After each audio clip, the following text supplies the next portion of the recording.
Retirement planning should be more than just talking about investments. You want the confidence to enjoy this special time of your life. If you want more from retirement, you've come to the right place. This is the Marc Oslar Retirement Experience, the financial pathway to more. And hello again. Welcome to the Marc Oslar Retirement Experience. This is a show where we sit down and talk about this important time in your life. It's a little bit concerning. It's a little bit nerve-wracking when it comes to retirement. You've been getting a check from your employer all these years, and now it's all up to you. And that can be a little bit scary. That means we need a little bit of help, and that is why Marc is here. Marc, how are you doing today? I'm great, Randy. I hope you're having a great day as well. Absolutely. Love the weekends, and I love the warmer weather, and this is good. Most definitely. Most definitely. Good. Although we have had, financially speaking, we've had some ups and downs in the stock market, that is for sure. And I remember you and I talking about this last year. I said, well, what do you see as the major headwinds out there? And your answer to me was global stuff, and that's what we're dealing with right now, aren't we? These are affecting our markets, isn't it? 100%. You know, that is the number one thing that can affect our markets is geopolitical risk. Yep. And you're going to see that. I mean, I have clients reaching out to me left and right now, and they're concerned. They have some natural concerns about what might be taking place moving forward. Mm-hmm. And when I look back, it's kind of funny because I've picked up some clients, some market clients back in November, and I'm looking back at how the S&P performed from November till now, and it's kind of like all over the place, right? It's up, but it's not up by much, and so. I just saw that and I thought, okay. And then I just kind of compared it to some of the stuff we do with some of our custom market guard models and positions. And I really do like the outcome of what we do for clients, a little different than them being static in the S&P 500. Well, this is certainly a time of volatility. We've seen a lot of ups and a lot of downs. Last couple of years, I mean, the stock market has been very, very good. I've got a thing in front of me here from Vanguard, and it said there are people every day passing the $1 million mark in their 401ks, their IRAs, things like that. But they don't really see themselves as big investors. They don't see themselves as wealthy. They are just been good savers. They've just been pushing money into that 401k, and that is the place where their money is. And now we see all this volatility. So I was wondering, as that person comes in maybe with their $1 million and they see the market go up and down, now they get into retirement, do they kind of pull back a little bit? Do they say, Marc, I'm way more interested in you giving preservation to my money than I am growing my money? How do you help people through tiptoeing through how much money they want, susceptible to the ups and downs of the market? Well, it's funny you bring that up. So a lot of my clients don't feel wealthy even when I actually consider them wealthy, right? And it's a legit understanding of let's understand who the person is. What kind of family were you born into? What were the things that you learned from an early age until now? Because all of that has an effect on your feelings about what you have and what you don't. I've had several clients over the years that grew up at certain times and kind of rough upbringing, and they would just save and save and save and save. And you're talking about people that worked normal jobs and ended up being very wealthy, and they never considered themselves wealthy. They always felt like they were kind of broke, right? But then I have clients that understand they've sacrificed and built and worked hard, and they have this money. Now, what we do when we look at this and we have a conversation with people about whether you feel wealthy or whether you don't, the question is, can you retire? And that's what we want to do, is have that conversation with you. This is what we specialize in, and we want to understand, you've saved this pile of money. I have somebody I met, and they talk to me and they have all this gold, right? Okay. And silver. And I get it. Fantastic. Great. You worked hard. Things shot up. You're doing great. Do you have a plan? That's what you need. You need a plan. If you have buckets of money, you need to look at yourself and say, do I have a plan? And that's where we step in and say, we can look at this from a treetop view, get an understanding of what you work your whole life for, and then we can put in place some ideas. And everything's interchangeable, but I'm telling you, that's the way to do it, and that's the way to go about it. So whether you save $500,000 or whether you save $2 million, let's just have a conversation about what retirement looks like to you, and can you actually put pencil to paper and say, I can do this? So this is one of the things that we hear as we get closer to retirement, and it kind of goes on some of that, when you're in your working years, maybe you've got 80% of your money in the market, 20% in bonds or something like that. And then as you get toward retirement, that should go 70-30, 60-40, 50-50, and you should lessen your risk as you get into retirement. That all makes sense to me. But can you get to a point where you say, Mark, I don't want any risk. I don't want to lose any money. And that can actually hurt somebody because they don't have the growth that they need in order to succeed, I guess, in retirement and be able to provide them with all the income that they need. Yes, and that's why we talk about this over and over and over again. I'm just going to get this ingrained in your brain. We talk about PIG, preservation, income, and growth. There you go. Okay, you get close to retirement, you better start thinking about preservation tactics, because can you really look yourself in the eye or look yourself in the mirror and say, okay, I think I can handle a 2000 to 2002 recession or a 2007 to 2009 recession and just have my money static in the market and just withdraw from it because I know it's going to come back. Well, I got news for you. If you were just static in the market from 2000 to 2002, the S&P dropped 49%. And from 2007 to 2009, the S&P dropped 56.5%. If you're getting hit with that and you're pulling money out, that's a problem. Yeah. And what we want to do is look at preservation tactics for where you're pulling the money from. You're listening to the Marc Oslar Retirement Experience, and you can find Marc online at more2retire.com. And there you'll see the 5 steps to more. And what it really, when you talked about the treetop view, that's really that first meeting. It's no cost, it's no obligation to sit down and talk about your retirement and get some of these concerns out on the table. You may say to yourself, I'm okay with 3% growth. Okay, can you do your retirement on 3% growth? Or maybe you're one of those people that says, I want to beat the market every year. Okay. Is that too much off on the risk scale? There's your conversation right there. How much of that money should you have in the market? Let's have that conversation.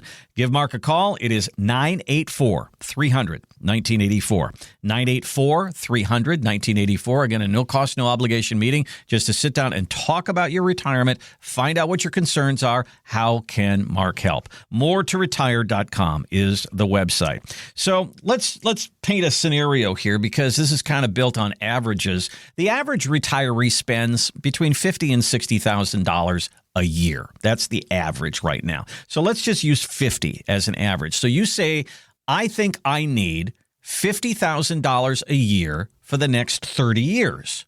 How are you going to do that? Well, according to the 4% rule, if you took 4% of your money, you'd need about $1.2 million. That's where some of these numbers are coming from that we see all the time. But you could use a combination of a number of different strategies. You could use, as Marc says all the time, dividend-paying stocks, structured notes, bonds, all these different things to make that money. But I'm looking at an article here that says you can do that or you can use an annuity. And if you use an annuity to get the $50,000, you won't need that $1.2 million.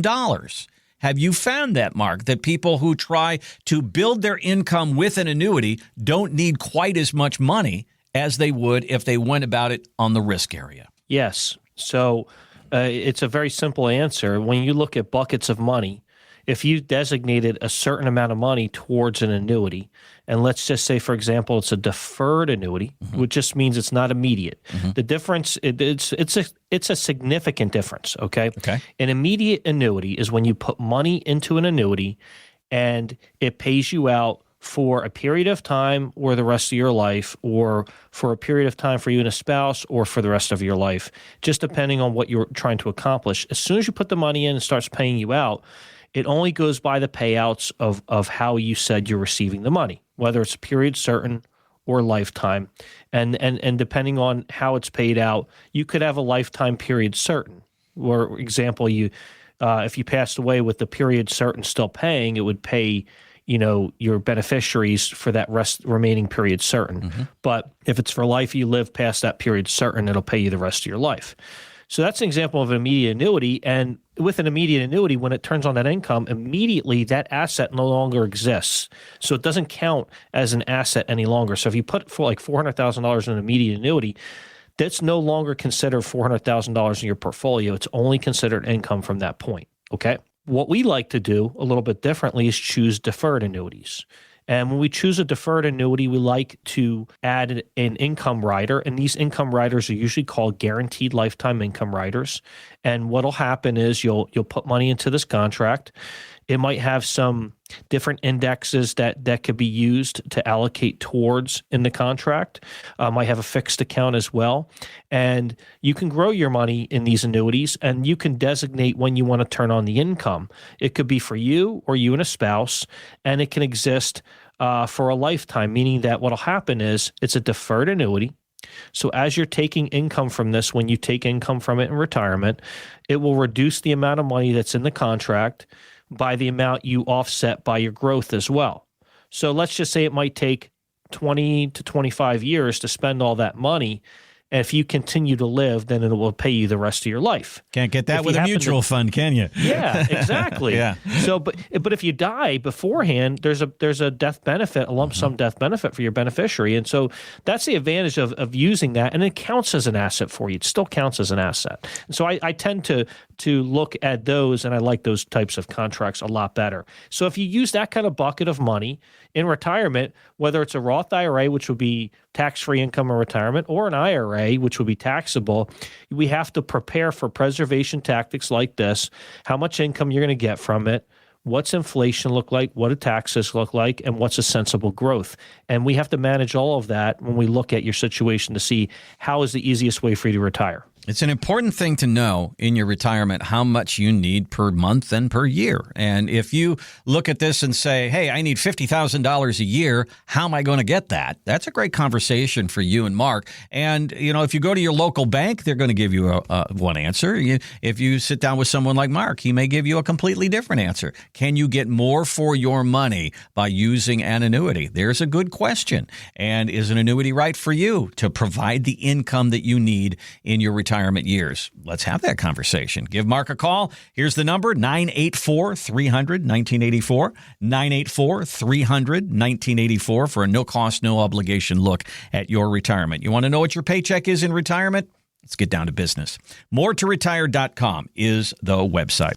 All right, so if you ask people in retirement, what is your biggest regret? Many times people will say, man, I should have retired earlier. This is great. I worked way too long. Well, here's a guy who decided to retire early, and he ran into a little problem. He writes into MSN, he said, I'm 62 years old. I retired. I filed for Social Security. I realized that I was going to have to come up with some health care between 62 and 65, but had no idea how much that was going to cost. So he decided he'd go out and get a part-time job. Well, then his Social Security got taxed, and now he's moving the wrong direction here. He's got less money than he did before. So what would happen here if somebody came in and you started to run the numbers on that? And the whole healthcare thing, if you retire early, that is one of the biggest obstacles, isn't it? Absolutely. And we discuss this quite often, just in general alone. When you're talking about healthcare, yeah, if you retire in your late 50s or your early 60s, that's the number one thing that we talk about, because you have to bridge the gap until you get to Medicare, right? Because Medicare premiums are going to be less than your general health insurance coverage. But at the same time, when we look at this stuff, there's several different angles. So I'll get calls from people that listen to the radio show from the Fayetteville, North Carolina area, and a lot of those people have been in the armed forces, right? And the number one thing I talk to them about is, hey, we look at you might have this military pension and you're on TRICARE. So these people literally can retire early and not have to worry about that kind of stuff, right? Yes. So that's one subject that immediately puts it to rest, and I don't have to think or worry about those types of things. But if you're not in that situation, you absolutely have to think about it, because you need to know where the money's coming from, how much it's going to cost you, and what it's going to do to your bottom line. And this is a topic of conversation. So you retire at 62, you need to bridge the gap for 3 years. Can we do that? Can we do it effectively? Well, let's set up a plan to do that. I think that if we have the conversation early enough, we can set up a plan to do that. And that's a really important thing. But you also brought up other things before, Randy, about what if you retire at 65? What happens to my Medicare premiums in the first 2 years of retirement? Well, it has to do with a lot of what your earnings were like the last 2 years before you retired. So if you had a higher earning income job, then we look at, okay, your Medicare premiums are going to be increased for the first 2 years. And that could also have an impact on what retirement looks like to you because that's less for your Social Security. So again, we have to look at all these things: preservation, income, and growth. And if we're doing that, healthcare is a big factor if you're retiring before 65 or even at 65. I know a lot of people that I've run into and say, I'm just working for health care benefits until I get to 65, and that's when they were going to quit.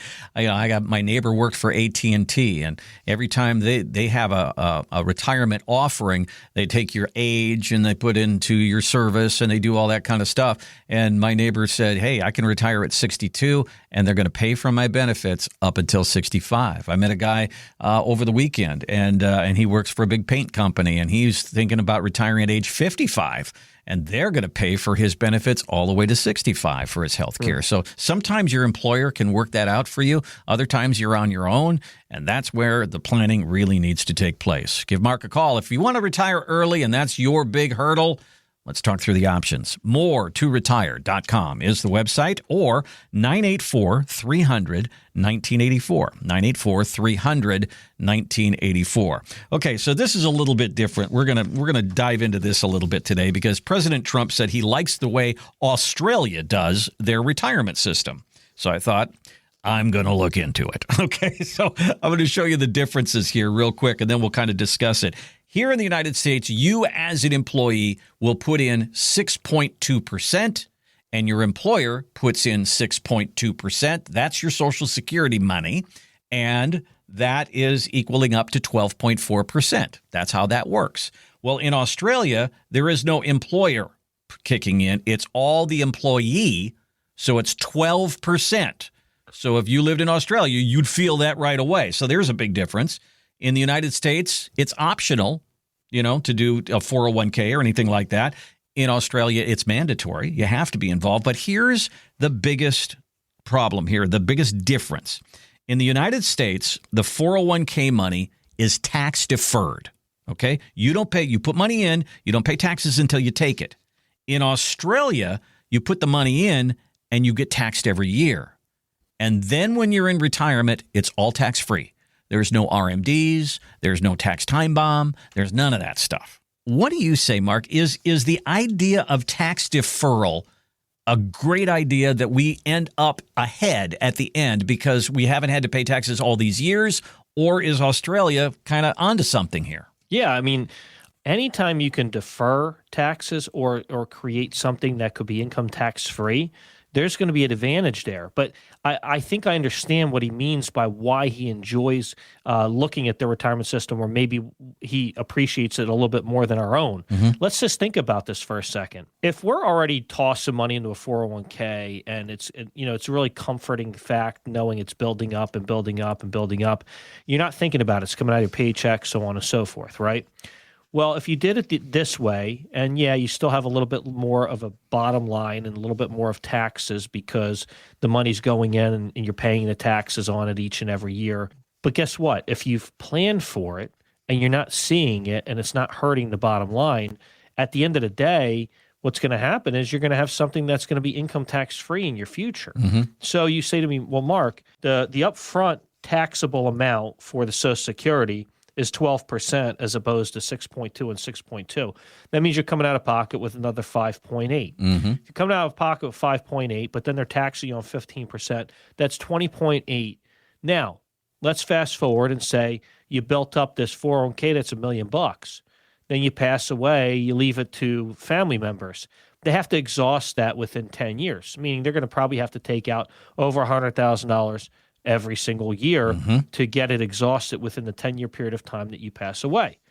Well, if they have a higher earning income job of $100,000 or $200,000 a year, now we're starting to get into some high tax brackets. Mm-hmm. Now you're paying federal and state, and you're probably paying over 30%. Well, at the end of the day, which did better for you? And so I'd say that if it's planned ahead of time, it's not hurting your bottom line, and it comes out tax-free at the end of the day, you can really plan for that. That takes out one of the equations that we worry about, which is income taxes. preservation, income, and growth. Income relies on what are the income taxes and what are inflation. Now all we have to do is prepare for inflation. So I do understand what he's saying there. I wonder, though, if we would ever adopt anything like that, because one of the biggest tools that our politicians have, our congressmen have, is the tax code. They give tax breaks where they want to. They take away tax advantages when they want to. And they manipulate that thing all over the place. I mean, case in point, this year, we've got a new $6,000 deduction for each person who's on Social Security. That wasn't there last year, and that might help people this year. But the whole idea of them getting their tax money along the way and not at the end, I don't know what they do in Australia for inheritance taxes and things like that. It seems like this would be taking a tool away from our government and from our politicians, and I don't know if they're going to like that. What do you think, Mark? It's interesting you brought this up, too, because the idea that this could actually change, I have a hard time believing it. Yeah. I remember when George W. Bush wanted to give us access and control over our Social Security by investing it how we wanted to. Mm-hmm. Well, that didn't pass, did it? No, it didn't. No. The government loves having their hand in these things. They love control.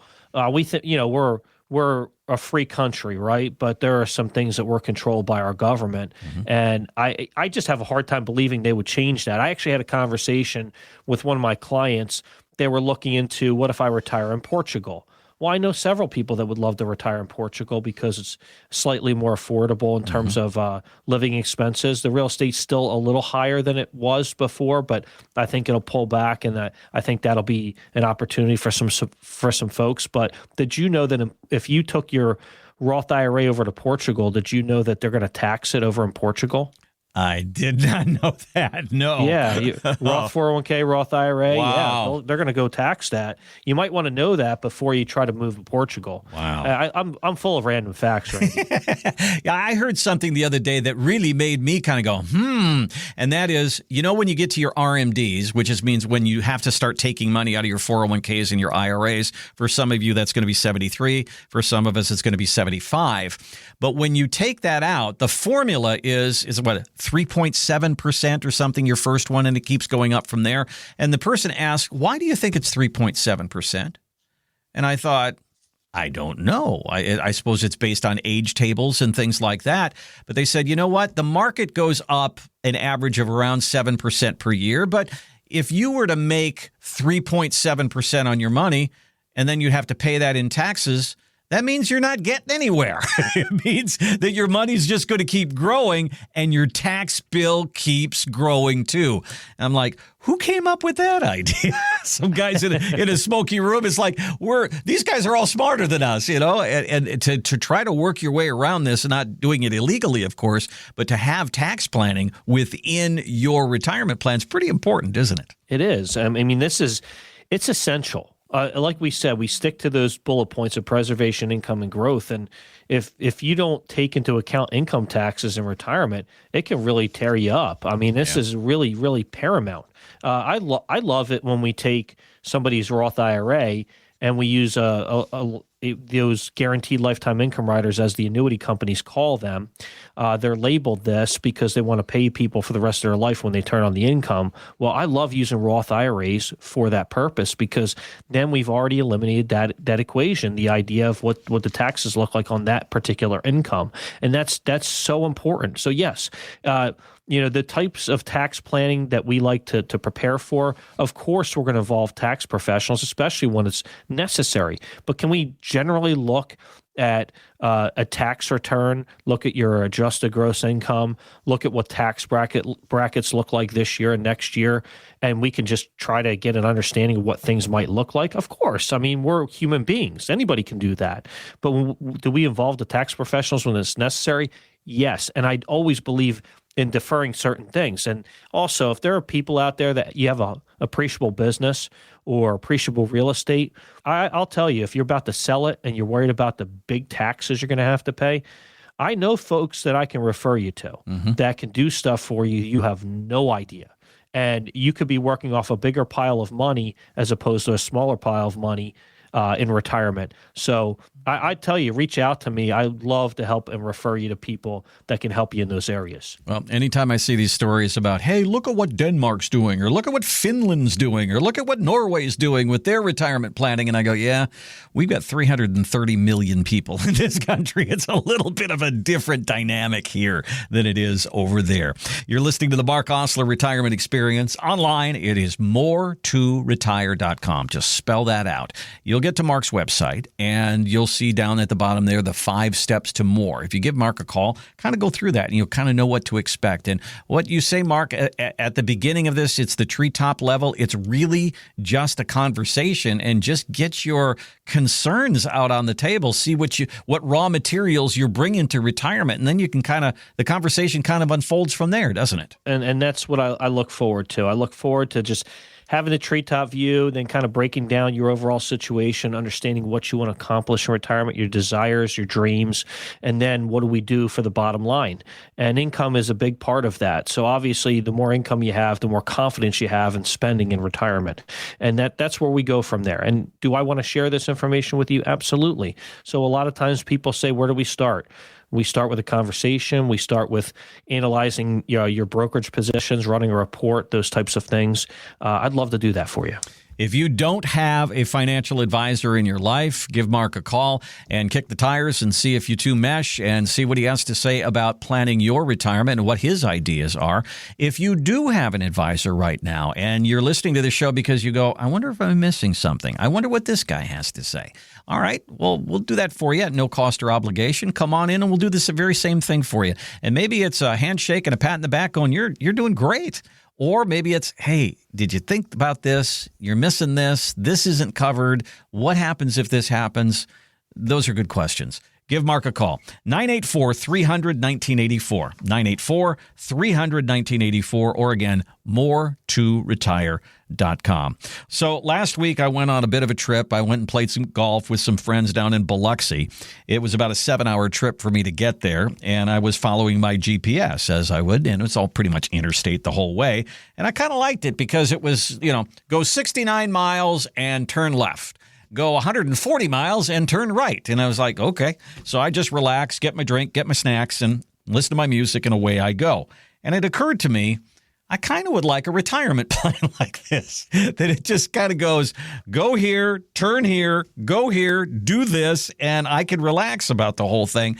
And that, to me, is kind of interesting. Marc, are there different levels of help that you give where you do pretty much everything, or you give somebody a list, step-by-step instructions, and here's what we're going to do at 59, here's what we're going to do at 62, here's what we're going to do at 65, that kind of a thing? Are there different levels of planning that you provide? Yes, I actually literally just did this for a person, and they got cold feet and didn't do anything. And I thought, this happens all the time. Okay. Look, I set up the plan to a T because this person didn't have a plan set up for these phases. I'd literally work until 59 and a half, then we turn on this income. Then we get to 62, then we turn on this income, and so on and so forth. With these different places we get to, and how I'm able to be a part of that and share that information. Then I have other clients that are a little bit more hands-on, that they really want to control certain things, and that's okay. That we work at the different levels, but the way I work is this. Okay, I see your buckets of money. I know I can help you do this, that, and the other. The best place we can start is we just we transfer the money over to, we use Fidelity as our custodian. We just transfer the money over to Fidelity. Of course, we're not going to get hit with taxes because we're going to make sure that it goes like to like. So if it's IRA, we go IRA to IRA. If it's a 401k, we roll it over to an IRA. If it's a Roth, roll it. We transfer it to a Roth, so on and so forth. So again, we're not going to hit you with a taxable gain when we take over the money.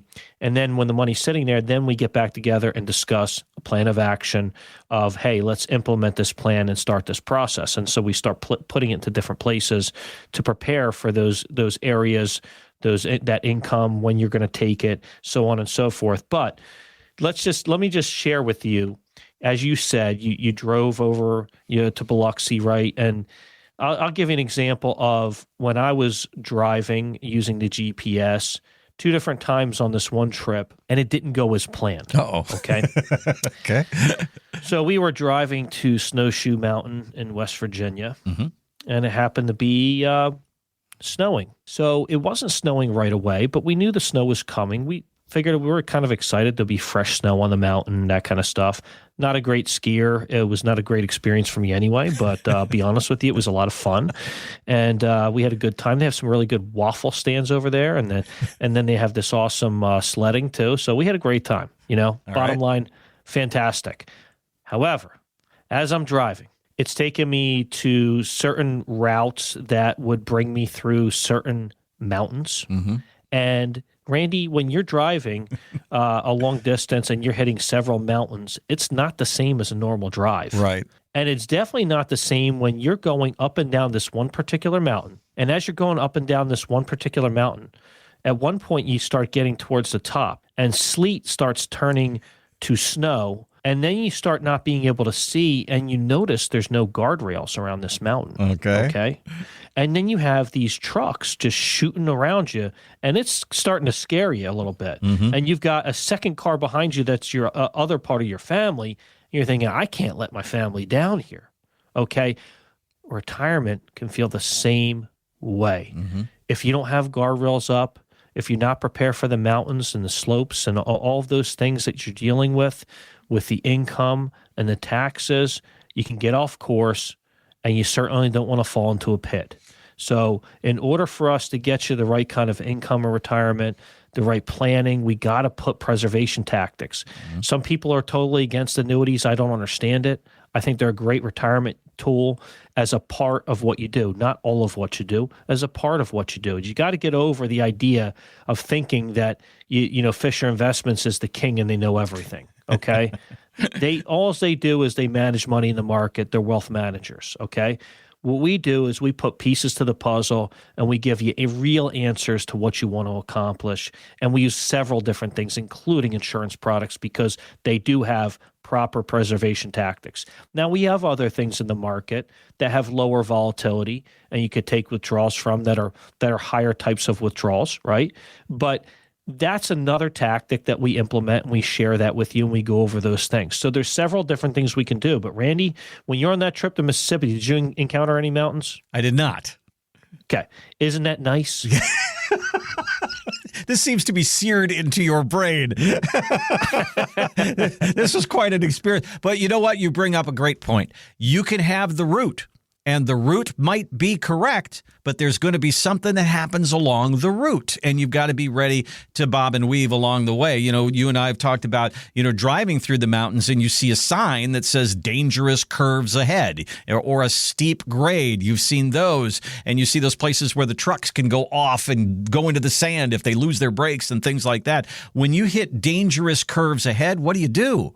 You back off the gas a little bit. You might touch the brakes just a little bit more. Financially speaking, Mark, we could probably kind of do the same thing. If the markets are going a little dangerous, we can back off the gas a little bit. Maybe we move over toward more of that preservation. You've got to kind of be nimble because, I think about the last, it's 2026. Think about the last 26 years. Look what happened in 2000. Look what happened in 2008. Look what happened during COVID. Look what happened in 2018 and 15. We had down markets.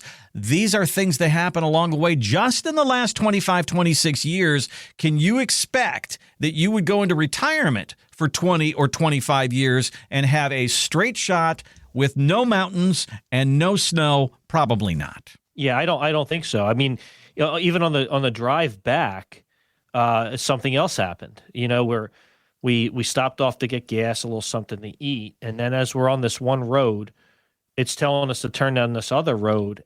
And I literally stopped. And I stopped because I did not turn on that road, and I saw a little school nearby, and I turned into that school because it told me to turn down a road that had a sign that said, not advisable to take this road by GPS routes. And I said, okay. So then I pull over, and we have Yukon Denali. A GMC Yukon Denali has OnStar on it. Big car, so we're calling OnStar. Yeah, we're calling OnStar. Well, guess what? You have to have service, too. We were in the middle of nowhere. we weren't able to get OnStar on there. I just thought, what the heck? I got to reroute this thing. We're trying to figure out. We figured it out. But you don't want this stuff to happen in retirement, okay?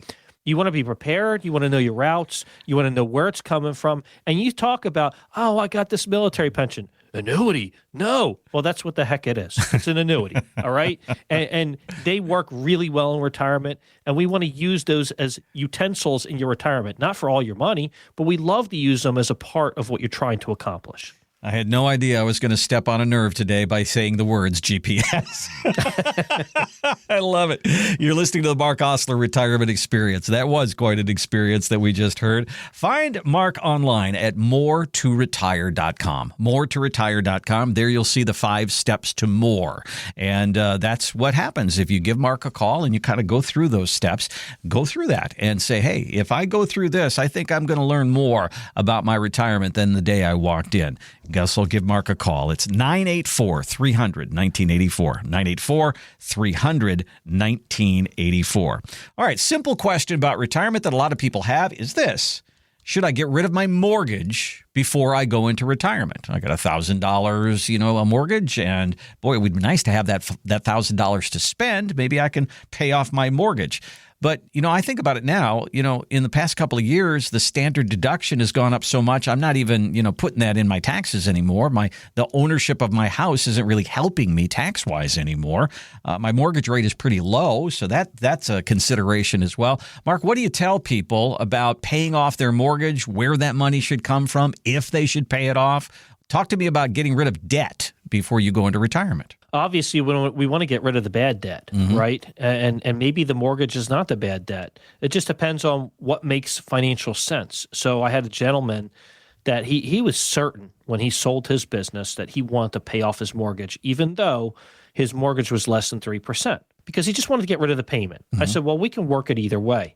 When it came down to it, he couldn't grip the idea of paying off the mortgage at such a low rate. He just figured, I'm just going to keep paying the mortgage payment and then just work off this balance, because what he figured was, oh, that's right. I did these different things when I sold my business for tax deferral.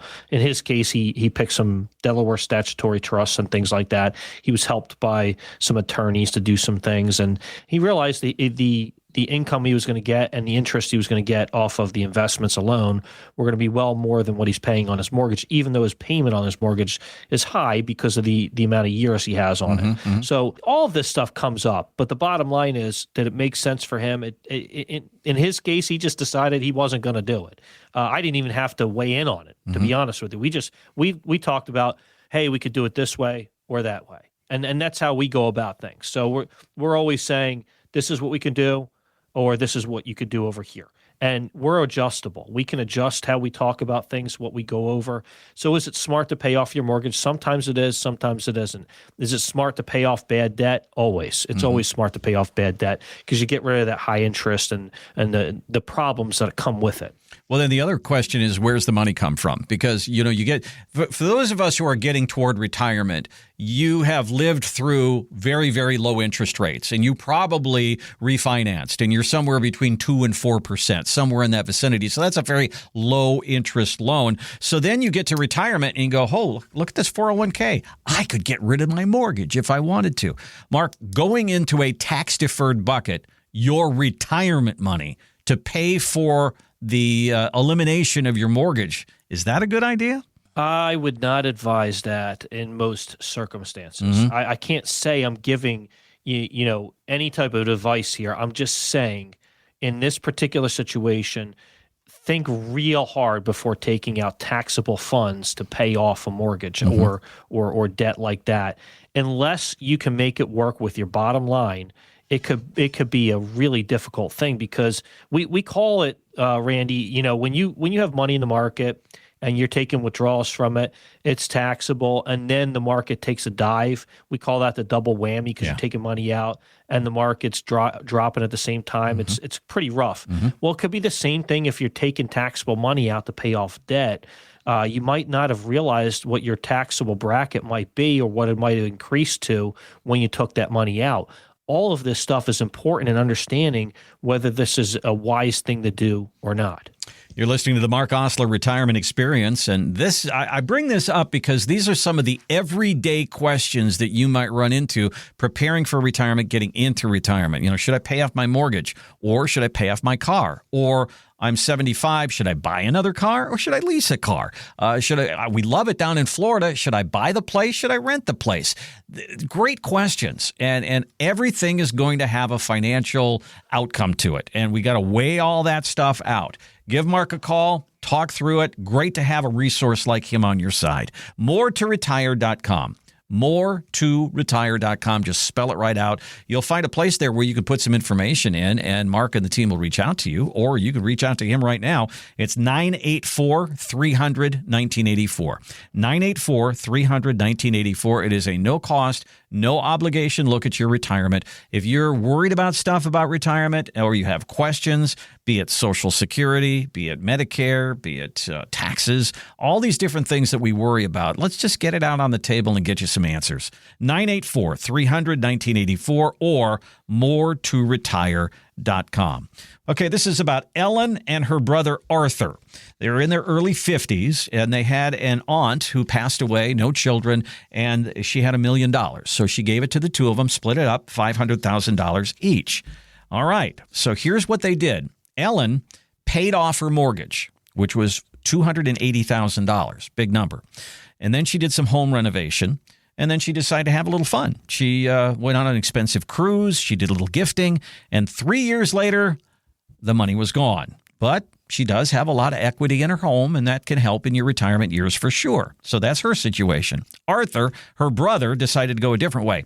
He paid off all his high-interest credit cards, all his high-interest debt, and then he increased his contributions to his retirement accounts.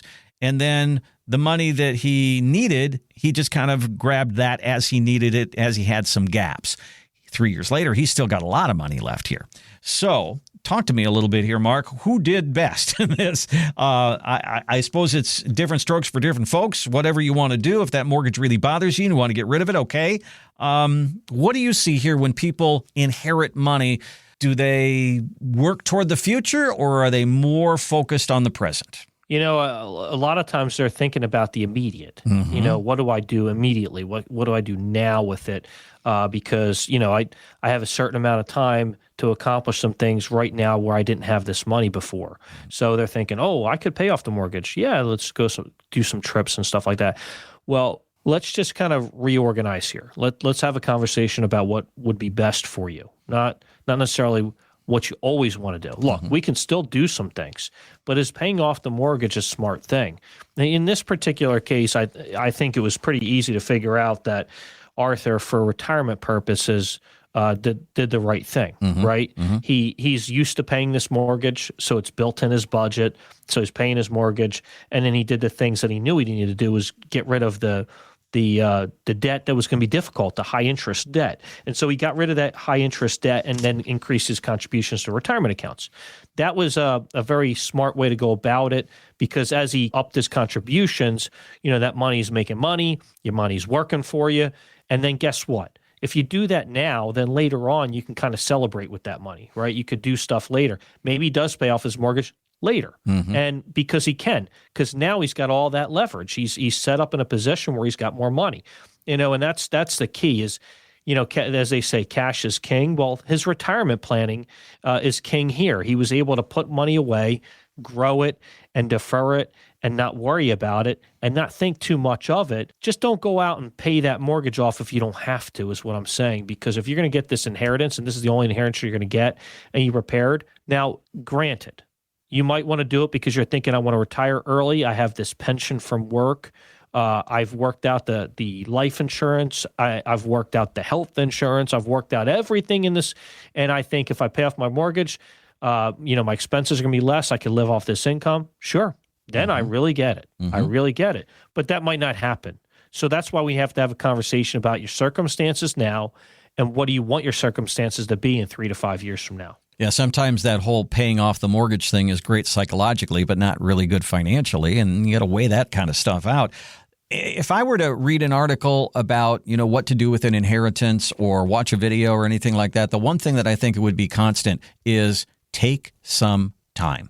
don't make the decision right away, because if this person was really close to you, you're grieving, you're going through that process, and you don't want to make a whole lot of big financial decisions during that time. I think when my mom passed away the last couple of months, that was the first thing that I thought of. She had an IRA that came my way, and that was the first thing I said. Maybe we'll pay off the house. But I thought, I'll wait. And then I thought, maybe we'll pay off the car. And I thought, I'll wait. And after all of that, after kind of just letting it sit for 3 months or so, I decided not to do either one of those things and decided to do other things, because you get a little bit more clarity as you get away from that event. Don't you, Mark? Yes, you do. And it's a little bit easier. Step back and take a look at your overall situation. Where are you at now, and where do you want to be in a year, 3 years, or 5 years? Because if you don't take a step back, you could do something rash, and it could affect, once you make that decision, right. I mean, it happened, Yep. Now you can go sell your house, or you can go get a HELOC, but then you're just kind of going back to the same position, HELOC, home equity line of credit. Just generally speaking, this is what could happen. And you really have to analyze this and see, is this what's best for me, for us, for our future? And this is where it's so great to have a financial advisor that you've had a relationship with, that you can say, hey, Mark, okay, this happened to me. There's some money coming my way. What are your options here? What can we do with this? And that's really what we want to talk about here today as we kind of bring the show to a close, is having that person in your life, in your retirement years, that you can bounce that stuff off, that helps you along the way. And simple discussions like, should I pay off the mortgage? Should I buy or lease the car? What do I do with this inheritance? Hey, interest rates are now going down. Does that mean anything to me? Great conversations. 984-300-1984, 984-300-1984, or use the website, which is morettoretire.com. And down at the bottom of the page, you're going to see the 5 steps to more. This is the kind of where Mark kind of plugs you into the system here, and this is what he's built. Mark, tell me about those 5 steps a little bit, what people could expect. So if you click on process on the website, you'll see your pathway to more. And the pathway to more is all about starting out a relationship with a treetop view. We want to understand from macroeconomics, the big picture, understanding of what we're looking at. It's kind of looking down at these buckets of money and understanding what you want to do about these buckets of money now, in retirement, and after you pass away, all of that stuff, what's going to happen, because we have to discuss every single plan. And then, of course, during that process, we're going to discover your retirement desires and dreams and things you want to do. And then step 3 basically is you becoming a client, because we implemented a plan. So the implementation of the plan was the key, right? Then after you're a client, we implemented the plan. We have to be prepared for adjustments and changes over the years, because things adjust and change, and we're going to move with the times. We're going to make sure that you're ready and you're prepared, because we prepare for preservation, income, and growth. Right? And the income has to have preservation tools, and the income has to have preparation for taxes and inflation, and what's a sensible growth in retirement. And last but not least, ongoing support. We're always going to be there for you, and we're going to be prepared to help you any way we possibly can. As Mark went through that list, and you kind of see yourself and say, I don't know that I know all that about my retirement, and maybe you do want to know about that, and some of the details that you could run into, and some of the headwinds that you could run into, some of the snags. And let's try to avoid those things at all costs. Give Mark a call. Take a look at the website, morettoretire.com. Again, morettoretire.com. Just spell it right out. Or 984-300-1984. 984-300-1984. That is all the time we have for today. We'll be here next week. We hope you will be too. Have a great weekend, and we'll see you next time. Insurance products are offered through the insurance business Marc Oslar Retirement Experience. Marc Oslar Retirement Experience is also an investment advisory practice that offers products and services through Impact Partnership Wealth LLC, a registered investment advisor. IPW does not offer insurance products. The insurance products offered by Marc Oslar Retirement Experience are not subject to investment advisor requirements. Investing involves risks, including the potential loss of principal. Any references to protection, safety, or lifetime income generally refer to fixed insurance products, never securities or investments. Insurance guarantees are backed by the financial strength and claims paying ability of the issuing carrier. This radio podcast is intended for informational purposes only. It is not intended to be used as the sole basis for financial decisions, nor should it be considered as advice designed designed to meet the particular needs of an individual situation. Marc Oslar Retirement Experience is not permitted to offer, and no statement made during the show shall constitute legal or tax advice. Our firm is not affiliated with or endorsed by the U.S. government or any governmental agency. The information and opinions contained herein are provided by third parties that have been obtained from sources believed to be reliable, but accuracy and completeness cannot be guaranteed by Marc Oslar Retirement Experience. Market Guard is a firm that provides investment signals as well as portfolio allocation recommendations for a wide variety of model portfolios. Market Guard does not offer advice or enter into fiduciary relationships. Please remember that converting an employer plan account to a Roth IRA is a taxable event. Increased taxable income from the Roth IRA conversion may have several consequences. Be sure to consult with a qualified tax advisor before making any decisions regarding your IRA.